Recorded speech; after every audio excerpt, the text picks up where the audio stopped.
বিশ্বকাপের মহাকাব্য 48-এর গোলকধাঁধা। পায়ের জাদুতে কাব্যে ভুবন, আবার জেগেছে দেশ, সবুজ ঘাসের স্বপ্নে আঁকা মিটবে এবার রেশ।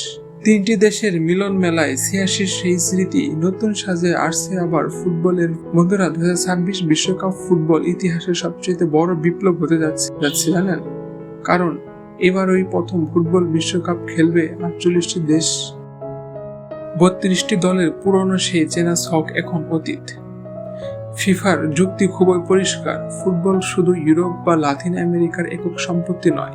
এশিয়া, আফ্রিকা এবং উপনিবেশীয় অঞ্চলের দলগুলো বিশ্বকাপে অংশগ্রহণের সুযোগ বাড়াতে এই বড় পদক্ষেপ। এবারের বিশ্বকাপে ম্যাচ সংখ্যা 80 থেকে বেড়ে দাঁড়িয়েছে 104টিতে, অর্থাৎ প্রায় 1.5 মাস ধরে চলবে ফুটবলের এই উন্মাদনা। উত্তর আমেরিকার 3টি দেশ, যুক্তরাষ্ট্র, মেক্সিকো এবং কানাডা মিলে আয়োজন করেছে এই মেগা ইভেন্ট। ভাবুন তো, 16টি শহরে খেলা হবে। এর ফলে লজিস্টিক চ্যালেঞ্জ যেমন বেড়েছে, তেমনি ফুটবলের জনপ্রিয়তাও ছড়িয়েছে বিশ্বজুড়ে। গল্পের শেষে এবার আসা যাক সেই আসল টুইস্টে। আমরা ভাবছি 48টি দল মানেই বেশি আনন্দ, কিন্তু এই নতুন নিয়মে গ্রুপ পর্বে ড্র করলে কি হবে জানেন?